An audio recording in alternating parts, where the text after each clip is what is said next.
Molho inglês é salgado, é ácido, é marcante, tem um leve gosto de peixe, é impossível de soletrar e ainda mais difícil de pronunciar. Mas o que é isso? Bem, se isso é algo que você tem se perguntado, então você está no lugar certo, porque hoje vamos responder a pergunta: o que exatamente é o molho inglês? Mas antes de começarmos, não se esqueça de se inscrever no canal Weird History Food. Depois disso, deixe um comentário e nos diga sobre quais outros molhos você gostaria de ouvir. Tudo bem? Espero que você esteja pronto para mergulhar de cabeça nesse molho, porque lá vamos nós! A origem do molho inglês remonta ao início do século XIX, na Inglaterra, no número 68 da Broad Street, em Worcester, próximo ao Rio. Severn, onde dois farmacêuticos chamados John Willie Lee e William Henry Perrins administravam o que era basicamente a versão do século XIX de uma farmácia CVS. E não se preocupe, essa não é a história de como o molho inglês era originalmente uma pomada para assaduras. Assim como hoje, as farmácias naquela época vendiam mais do que remédios. Vendiam perfumes, vendiam produtos alimentícios, vendiam artigos para o lar. Basicamente, se coubessem em uma prateleira e não explodisse imediatamente, eles vendiam. Embora não saibamos ao certo por que Lee e Perrins decidiram testar molho de peixe fermentado, não foi tão aleatório quanto parece. Os farmacêuticos eram parte químicos, parte empreendedores e parte duvido você misturar peixe com melaço pra ver no que dá, mano. Em 1835, eles prepararam o primeiro lote. E segundo todos os relatos, ficou horrível. Não era só um pouco forte, não era questão de gosto adquirido, era simplesmente ruim, tipo intragável mesmo. Sabor tão ruim que faz você repensar suas escolhas. Então fizeram o que qualquer empresário do século XIX faria. Eles colocaram os barris no porão e esqueceram deles por 18 meses.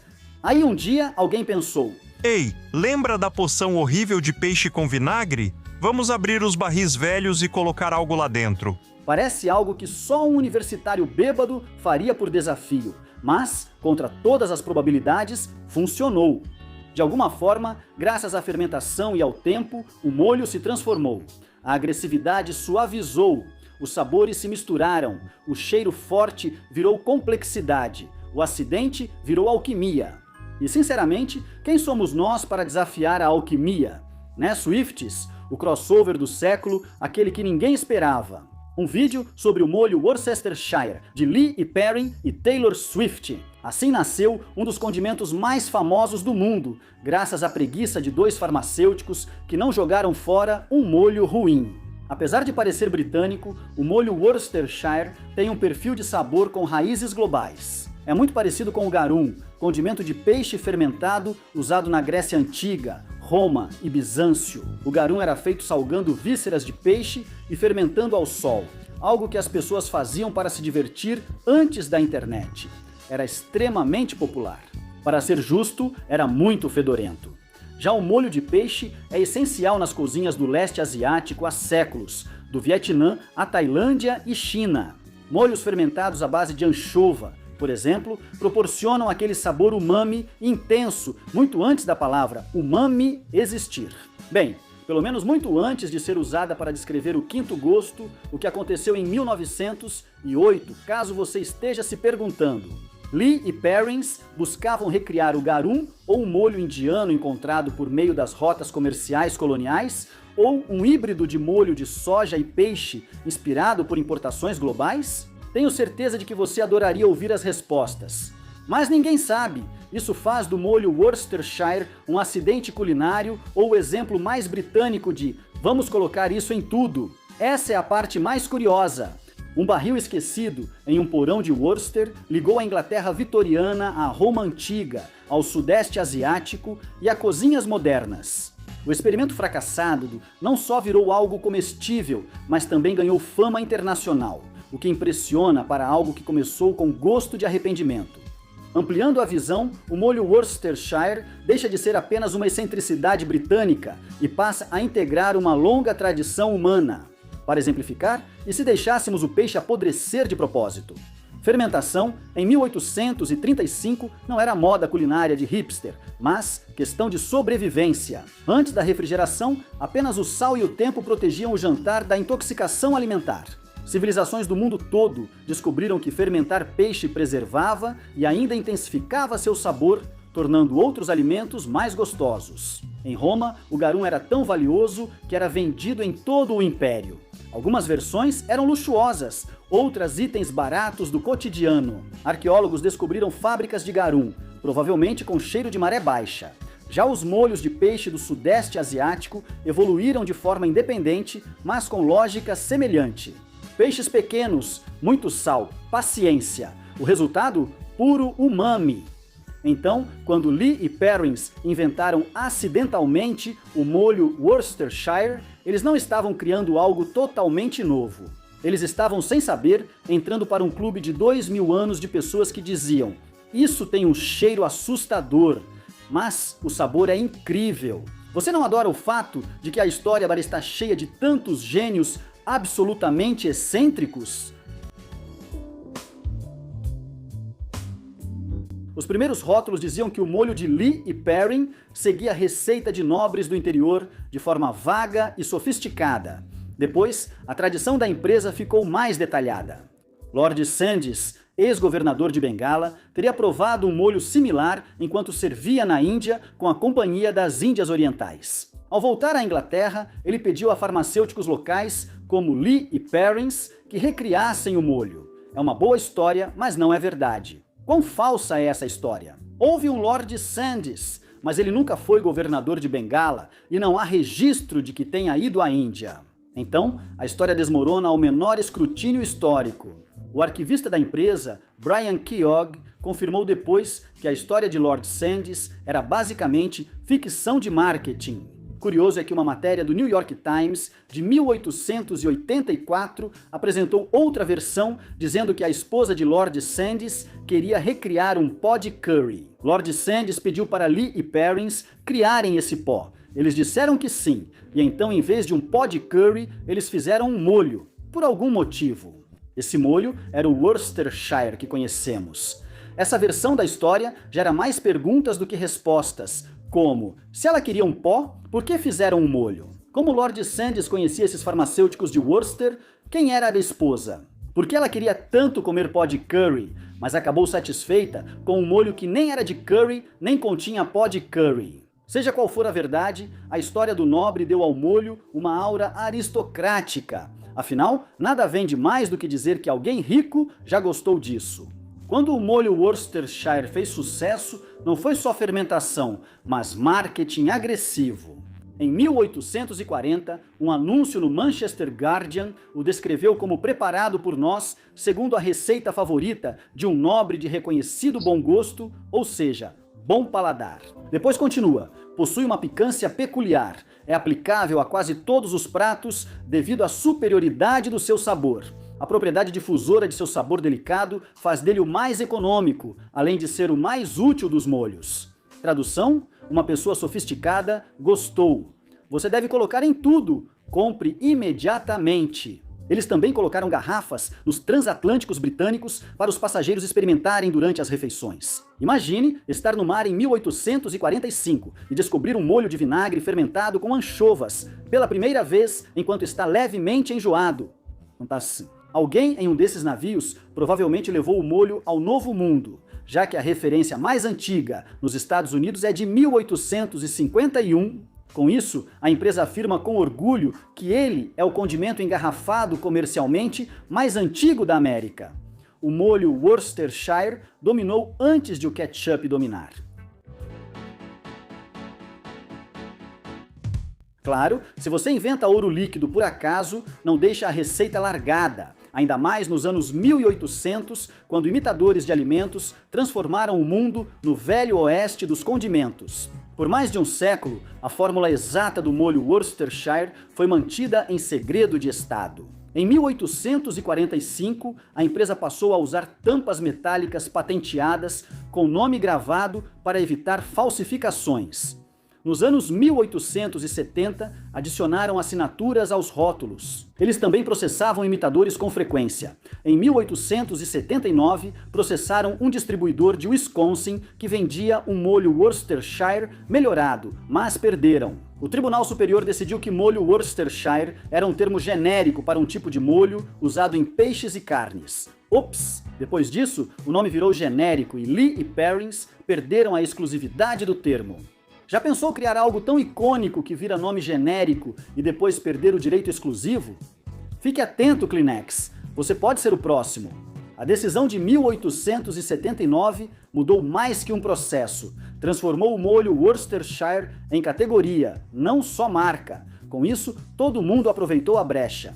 Fabricantes de toda a Grã-Bretanha e dos Estados Unidos passaram a engarrafar suas próprias versões, algumas boas, outras ambiciosas, com listas de ingredientes bem variadas. Anchovas eram trocadas por essência de peixe, o tamarindo podia ser reduzido, o açúcar aumentava e as especiarias mudavam. O sabor se fragmentou. Lee e Perrins precisaram mudar de donos disso para somos os originais, uma posição de marketing mais difícil, pois não disputam mais pelo nome. Você está brigando por autenticidade, e a autenticidade vende. A empresa apostou em sua longa história, em seu processo de envelhecimento, em seu papel de embrulho característico e no formato distinto da garrafa. Eles não estavam mais vendendo apenas molho, eles estavam vendendo tradição. Irônico, pois a história de origem com um nobre que eles vinham promovendo não era exatamente verdadeira nem autêntica. A história da comida mostra que o sabor costuma ser mais importante que os fatos. Lee e Perrins fizeram de tudo para manter os ingredientes do molho em segredo, mas segredos são como torneiras, acabam vazando. Um catálogo de farmácia de 1823 listava tamarindo e anchovas entre os ingredientes. Então, em 2009, uma pesquisa em arquivos revelou uma lista de ingredientes do século XIX que incluía água, cravo, sal, açúcar, soja, peixe, vinagre, tamarindo, picles, ácido acético, pimentas e essência de limão. É uma reunião global de sabores em uma garrafa. A versão britânica usa vinagre de malte e anchovas como principais ingredientes, enquanto a americana é um pouco diferente. Sem surpresa, ela usa vinagre branco em vez de vinagre de malte e inclui cebolas, alho, melaço e extrato de pimenta chili. Então, você sabe, o molho inglês é peixe fermentado, polpa de tamarindo, algum tipo de vinagre, melaço, especiarias e tempo. Tempo, não tomilho, como a erva. Tomilho e boas vibrações, cara. E as vibrações são boas. Vamos ser sinceros, ninguém está bebendo molho inglês. Molho inglês puro e conhecidos por encharcar a comida com ele do jeito que as pessoas fazem com ketchup ou molho ranch. E se você faz isso, precisamos conversar. O molho inglês é usado em pequenas quantidades, normalmente até uma colher de chá, e tem poucas calorias por colher de chá. Pequenas quantidades de sódio, minerais em traços do tamarindo e melaço e alguns antioxidantes das especiarias. É saudável? Com moderação? Com certeza. É baixo em calorias e adiciona sabor sem muito açúcar, comparado ao ketchup ou molho barbecue. O maior ponto de atenção, se houver, é o sódio. Como você usa pouco, dificilmente ameaça a dieta, ou seja, molho inglês não é superalimento, mas também não é vilão. Então pode colocar aquela colher de chá. Hoje, a Kraft Heinz é dona da Leon Perrins. No Reino Unido e no Canadá, eles vendem uma principal variedade de molho inglês.